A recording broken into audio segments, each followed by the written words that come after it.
Pali, follow my recitation. Avijja Vijja Sankara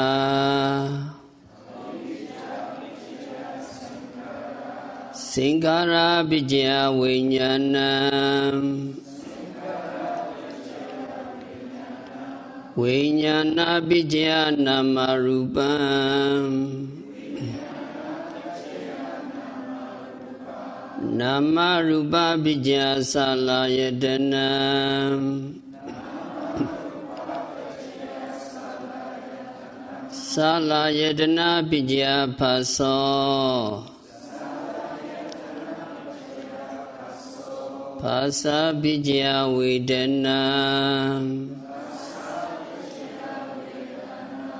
Vedana Vijja Tanna Tanna Vijja Upadana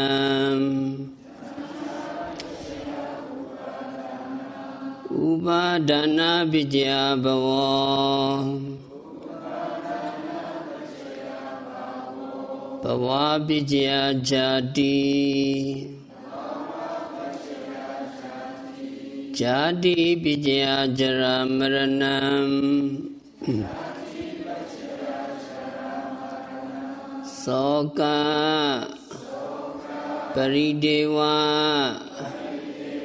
Dukkha Dhamma Supayasam Sambhavanti Eva Medasa Kevalasa Dukkha Khandasa Samudaya Hodi. We recite together. Avijja Vijja Sankara Sankara Vijja Vijnanam Vijnana Vijja Namarupam Namarupa Vijja Salayadanam Salayadana Vijja Paso Pasa Vijja Vedana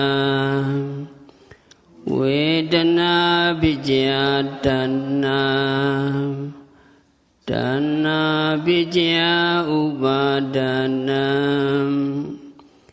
Upadana Vijja Bhava Bhava Vijja Jati Jati Vijja Jara Maranam Soka Parideva Dukkha Dhamma Supayasa Sambhavanti Eva Medasa Kevalasa Dukkha Khandasa Samudaya Hodi. So Lord Buddha discovered the dependent origination, Paticca-Samuppada. We also need to understand that Buddha practiced vipassana meditation on all 12 factors when he became the fully enlightened Buddha. So he did not practice on just one of the factors, not on just one mental or physical phenomenon. He practiced vipassana meditation on all 12 factors. Actually, all these 12 factors comprise all namarupa, all mind and body process. After his enlightenment, Lord Buddha sat under the Bodhi tree for 7 days. He did not move or he did not get up, so he spent the following 7 days sitting under the Bodhi tree. During the first night, he again contemplated the law of dependent arising in due order, that is Anuloma, and also in the reverse order, that is Patiloma ways. In due order means the positive aspect of this law, and reverse order means the negative aspect of this law. Positive order means the arising of phenomena. Because of this as a condition, some other things arises. This is called the Anuloma way due order. And reverse order does not mean going backward, but it means the disappearance of these factors or cessation of these factors. With the total cessation of one factor, the other factor also ceases, and so on. That is called Patiloma, reverse order. On the 7th night, he contemplated on Paticca-Samuppada again, and this time, during the first part of the night, he contemplated on the due order. During the second part of the night or the middle part of the night, he contemplated on the reverse order,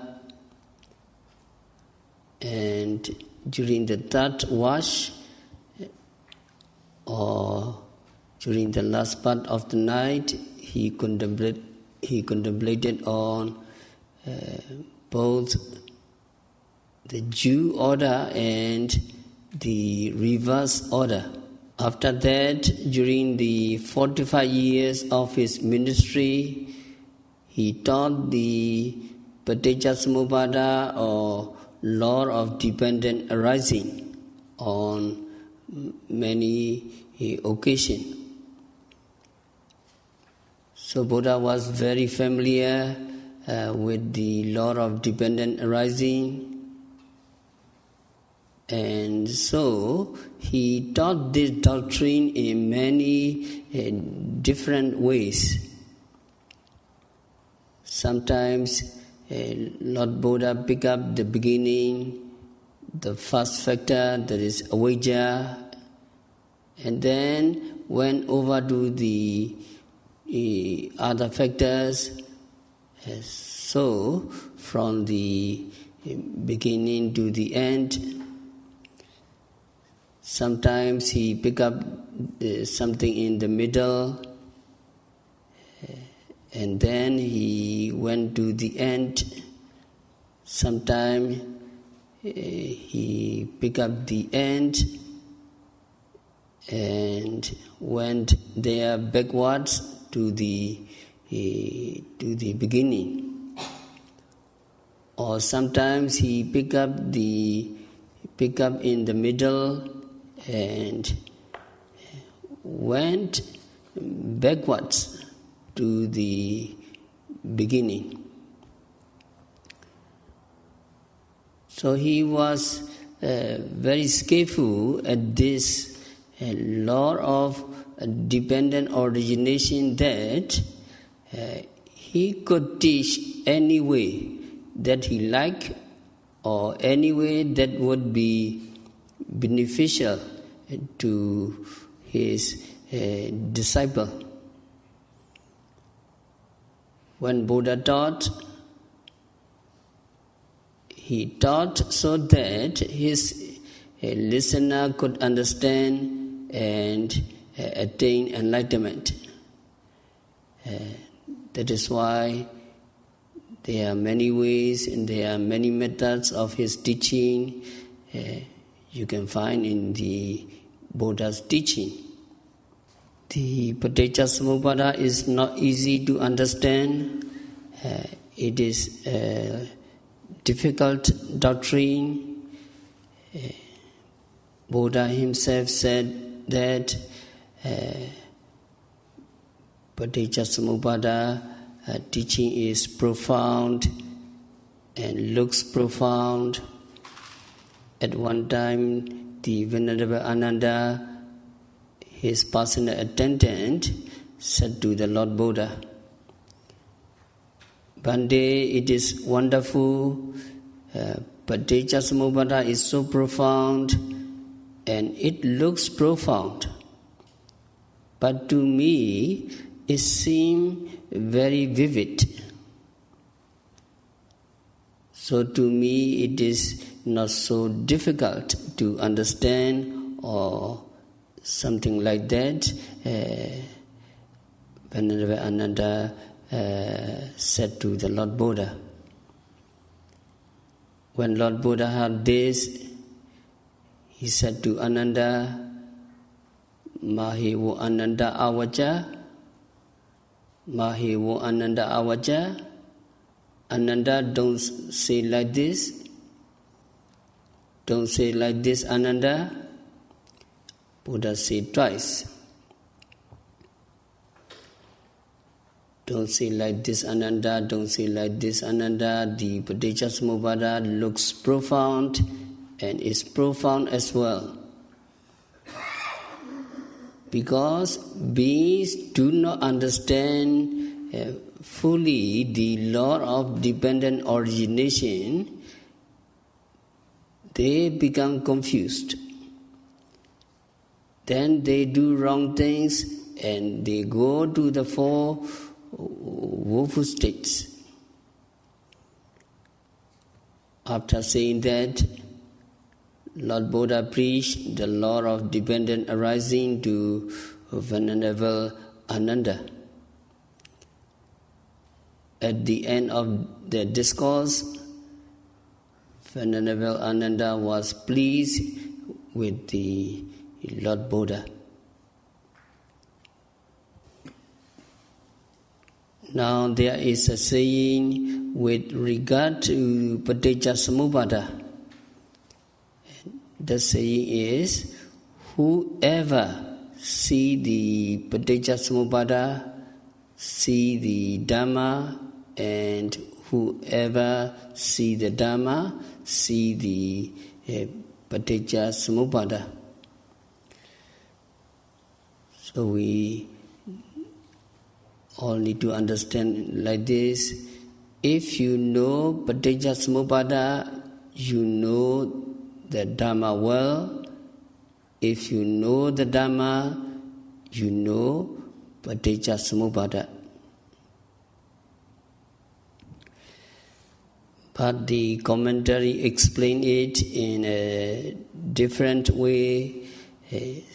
Since we are always dependent upon the ancient commentaries, we always like to follow the commentary. The commentary said that, in this saying that, Paticca-Samuppada just means the cause and Dhamma means the result. So, whoever knows the cause knows the result also, and whoever knows the result knows the cause also. We should understand it in that way, and not what we want it to convey or to mean. we should also understand that Paticca-Samuppada deals with mental and physical phenomena in living beings only. It does not deal with material phenomena outside living beings.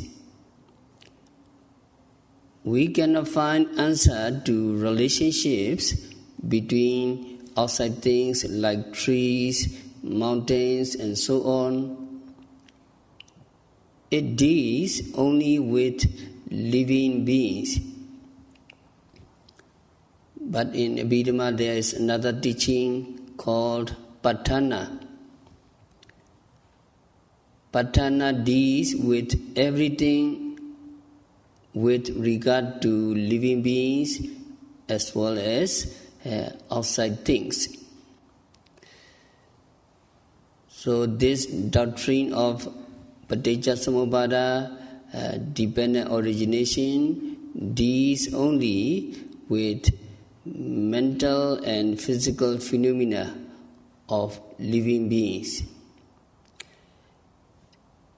And also, in order to understand this teaching, Paticca-Samuppada, we need to have knowledge of the fundamentals of Abhidhamma.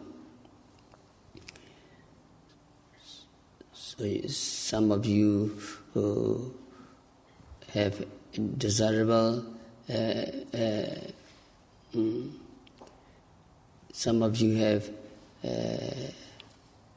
considerable knowledge of the fundamental of Abhidhamma, and you will be able to follow the explanation.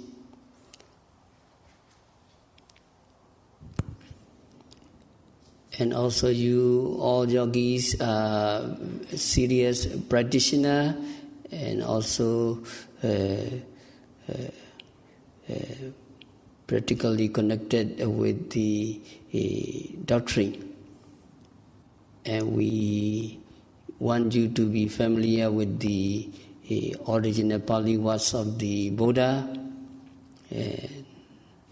That is because we will be using these words in Pali again and again in the teaching.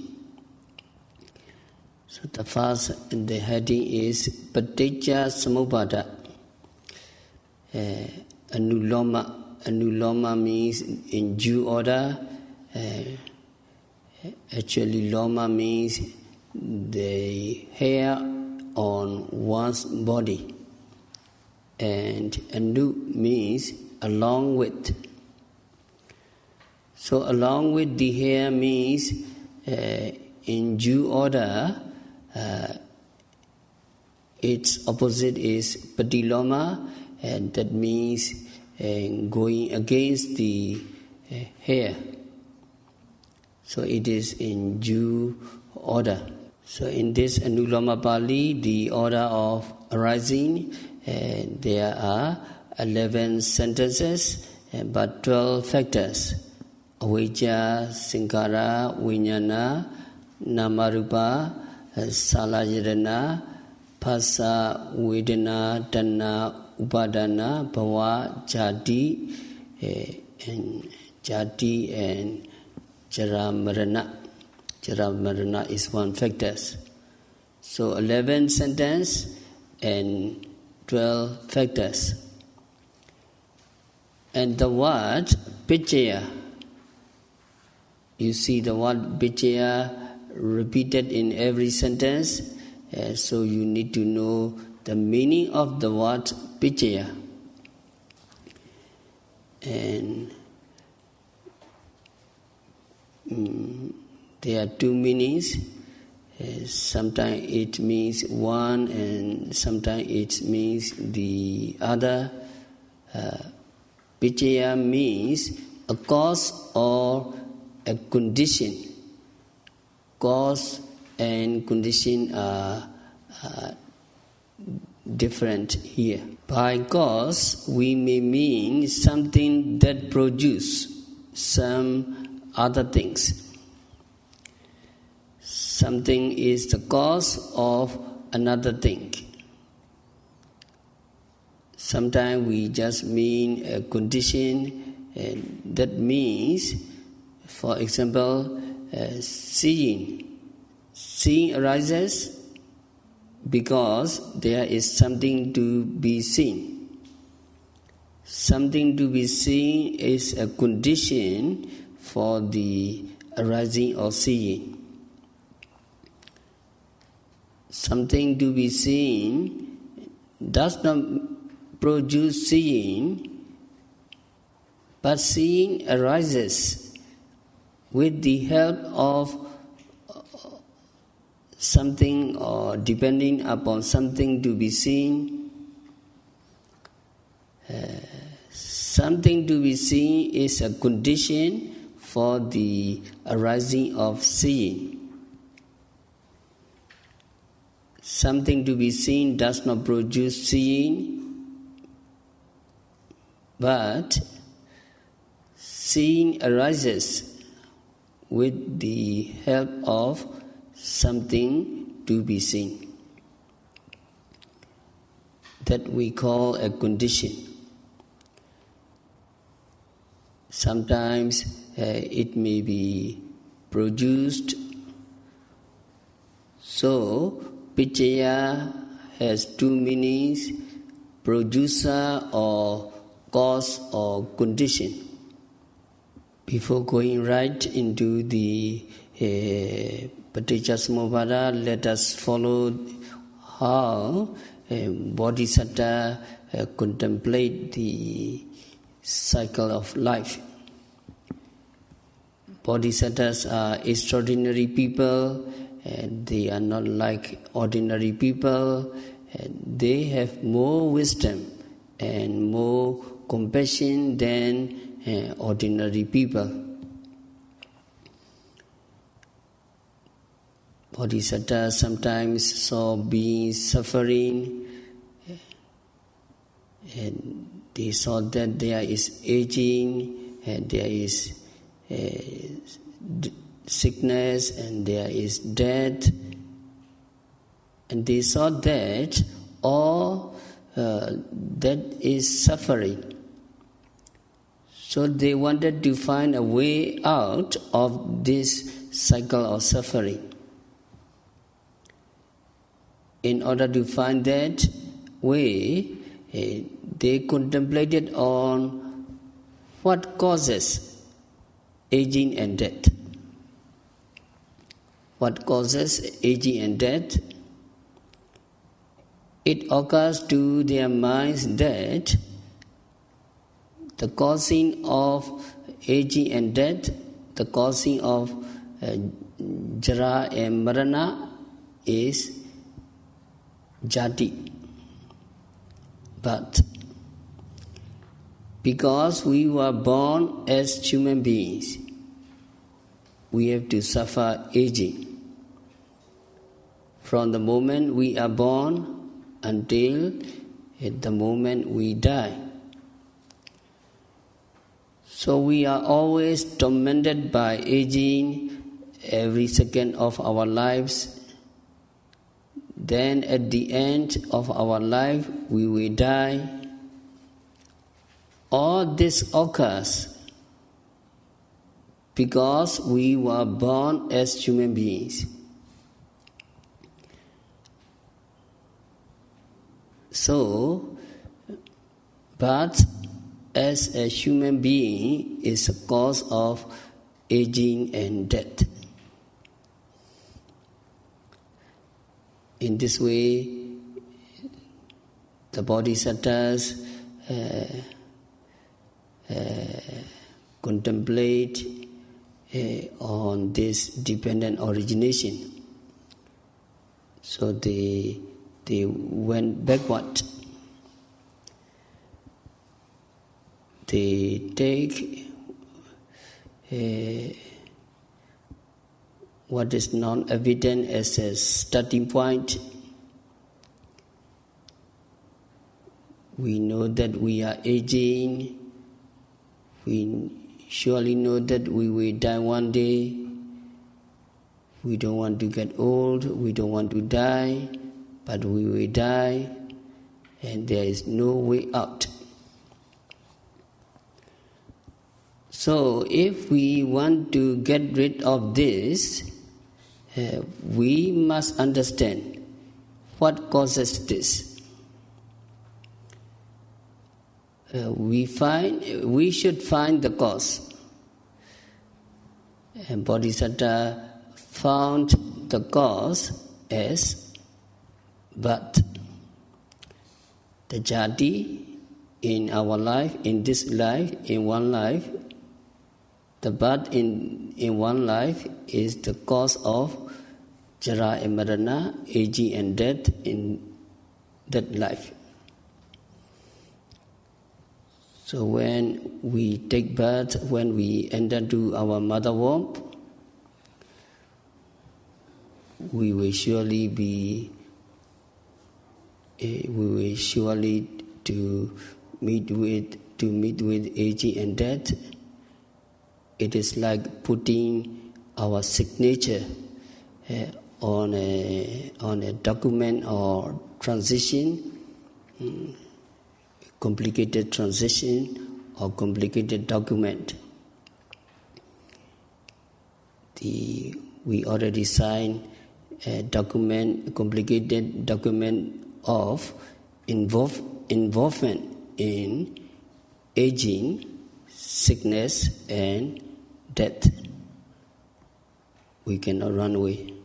So jati, jara, marana, jati, jara, marana, birth, aging,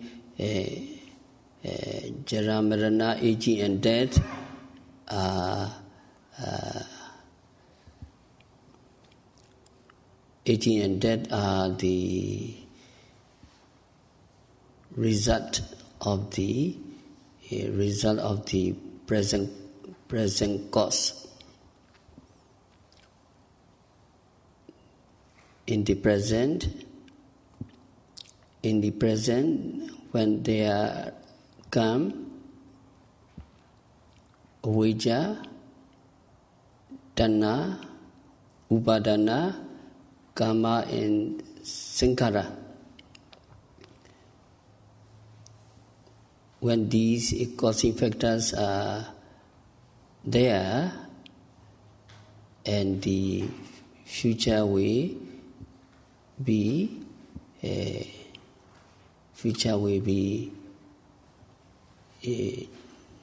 jati and jara marana. Jati and jara marana. So to escape from that kinds of suffering, according to the Paticca-Samuppada teaching, we have to note and observe to know the mind and body process arising in the present moment correctly.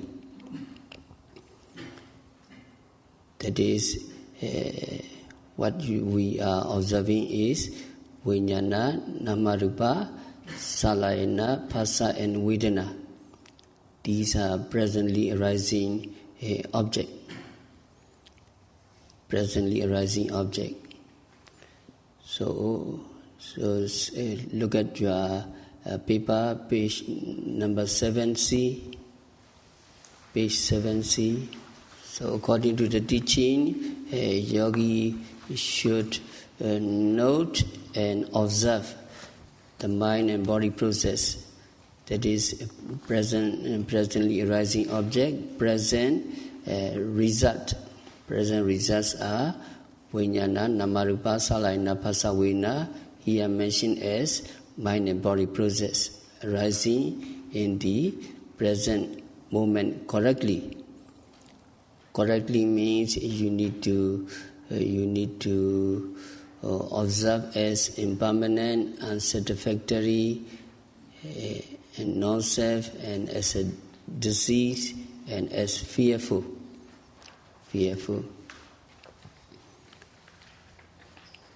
So can you follow me? In page number 7, C, the first sentence.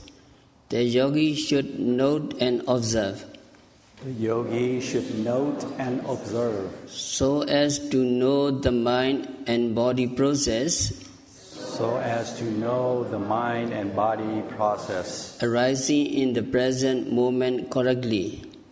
Arising in the present moment correctly. The yogi should note and observe.